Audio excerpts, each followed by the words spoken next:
Hi, welcome to episode 4 of this video series I'm doing titled Favorite Song I Taught This Week.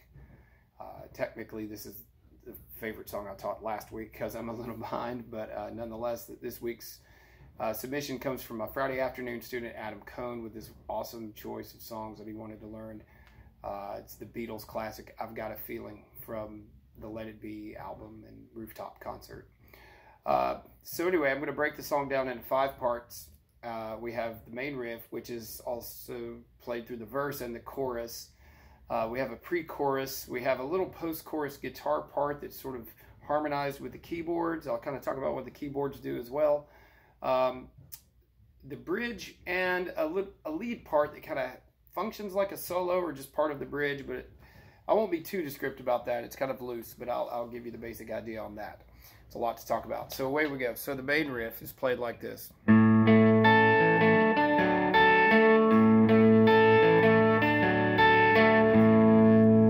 That's the main riff. So what is going on with that? A lot of good technique and fun stuff here.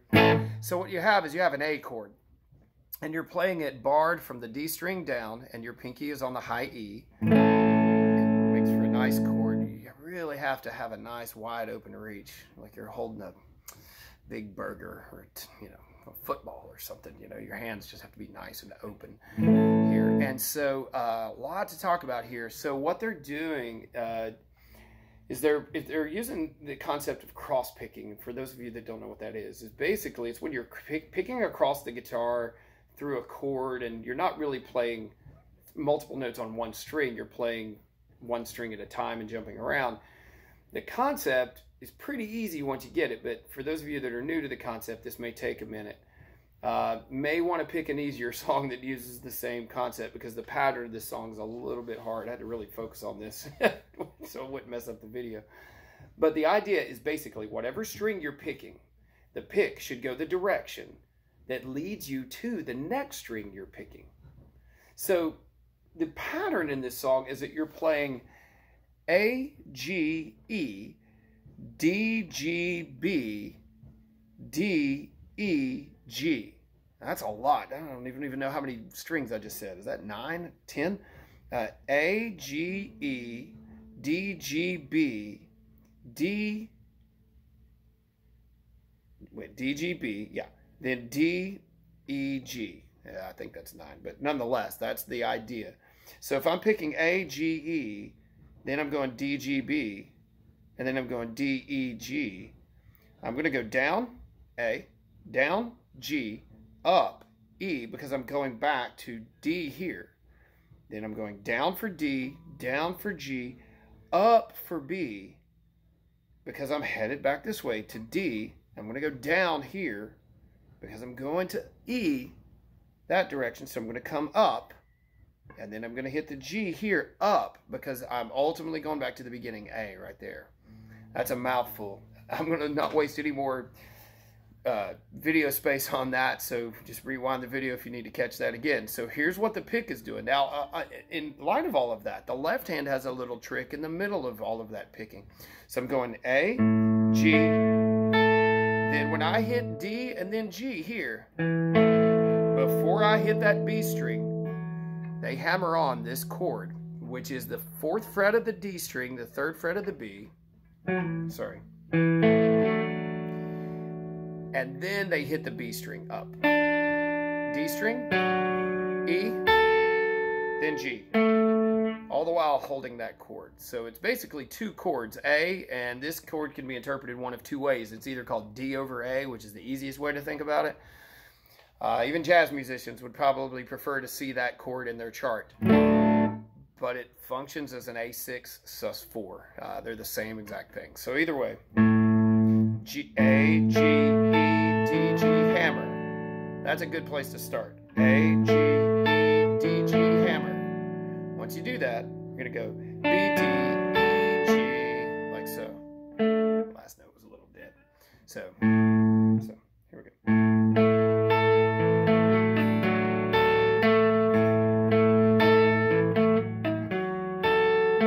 That was a little sloppy. It's really hard to do that real slow and hold it out and talk through it because I'm getting tired and it hurts.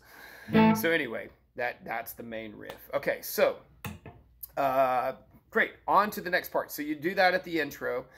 And before we really talk about anything else, the main thing to kind of catch is learn that part like it is. Because that's how it's played at the beginning of the song. And it's pretty consistent. They play it picked the same way. But as the song goes on, you can let it go. Just keep that feel going, and with that hammer-on in the right place in the groove. They really don't play it exactly like that throughout the song. It gets a little looser, but the spirit of that picking and those two chords do stay intact, you know. So so you can kind of get out of it, but like I always tell students, play it by the rules before you bend the rules. Like, really learn how to play it right before you decide to kind of just slough through it. So anyway, moving on. The pre-chorus part turns into like a psychedelic version of Johnny Be Good. They basically start playing triplets like this. And what that is it's an open G string and a B string 5th fret, but you're sliding into it and you're playing a triplet groove where you're basically playing 8th note triplets, and you're going 1 pullet, 2 pullet, 3 pullet, 4 pullet, and every time you hit the beat, you're sliding into that note. Like 1, 2, 3, 4. Traditionally, that's usually played as like a 2-string group where you're really playing the 5th fret of D and the 5th fret of E. But that sounds too smooth. The Beatles, it doesn't sound like they're playing it that way. It sounds like it's very clearly an open G, which is real obnoxious. It has a lot more growl to it. Then the next measure, they play this little sort of chromatic, semi-chromatic walk-up.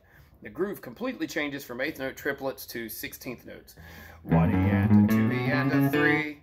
Now that pattern's really easy. Maybe the picking might get some of you, but just keep it even, keep it steady, because it's a very rat-a-tat-a-tat-a-tat-a-tat, just very consistent rhythm.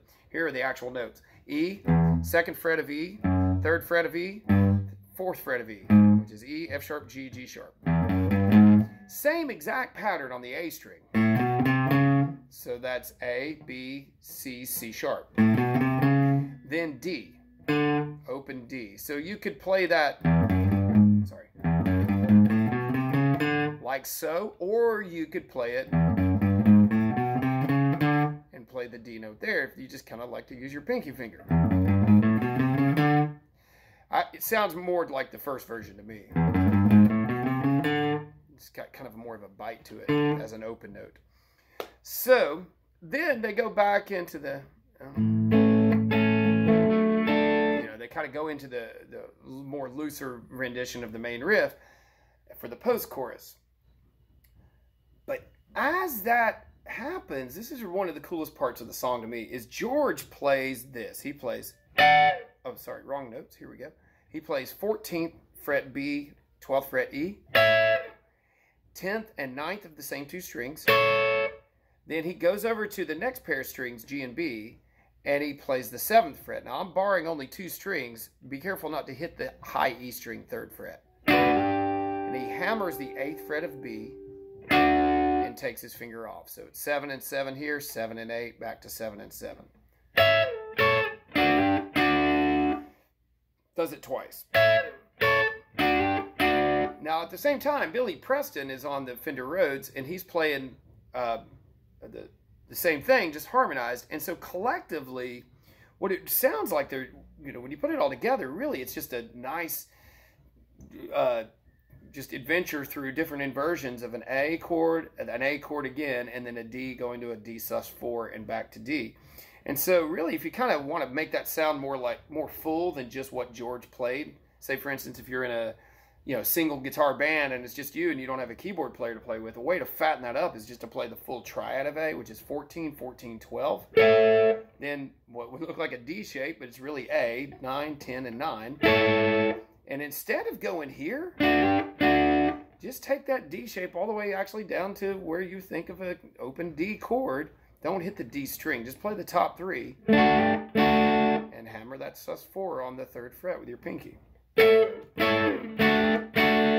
Cool. Then on to the bridge. Now the bridge is just a series of power chords. E5, open to E in 2nd fret A, G5, 3rd fret and 5th fret, then 5th fret of A and 7th fret, and then they land on an A, which is open and 2nd fret. Now, what's happening with that part, once again, Paul's screaming. Love it. All right, that's the bridge. Now, what happens with that is basically some lines. I'm not going to recreate the rhythm here. I'm just going to show you what he's using. He plays unison bends kind of throughout. And this is George, by the way. And he's playing the 12th fret of the E and the 15th fret of the B. He's playing them together, but he's bending the B string to match the E string. If you don't know what unison bend means, unison is when two people, two instruments play the exact same note. Like if you're ever in a choir and you're singing the same note as the person in your section. These two strings are both playing an E, but the difference is we're bending one of them to match. So that's why it's called a unison bend. So you have, so you want to get them in tune. And they kind of rock out with that. Then they do a unison bend here at the 10th fret of B, so you're going to match it with the 12th fret of G. And then you have, then you have the 10th fret of the E and the 13th fret of B. And it's roughly that idea. And then lastly, that concludes where the bridge chord ends. And one of my favorite, I don't know if it was a mistake or what, I love that they kept it because it's so ugly, it's pretty, is George bends the 7th fret D note, which is the G string, by the way. He bends it a whole step. And this is the only thing that's happening here. That's just on an island all by itself, you know. And he plays 1, 2, and 3, and 4, and 1. And so what's going on there is he's bending that note. First off, he's playing eighth notes for 7 beats. He starts on beat 2, and he's going 1, 2, and 3, and 4, and 1, and 2, and 3, and 4. Maybe 4 and, maybe he hits one more and. But what's so funny about it to me, what makes me chuckle, is that he bends the whole note, the whole step. And he's vibratoing it, frantically. And so he goes sharp. So he goes between an E and an F, and he kind of hangs there for a minute. So it gets out of tune, and it's beautiful. There would be in tune. And he's...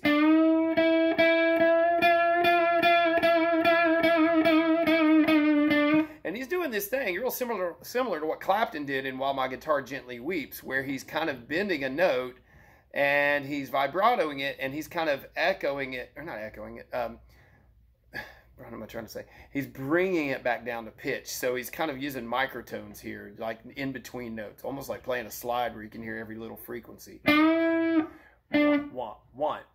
2, and 3. And he just stops on the D, and you're back. Anyway, that's the 5 parts. Have fun with that.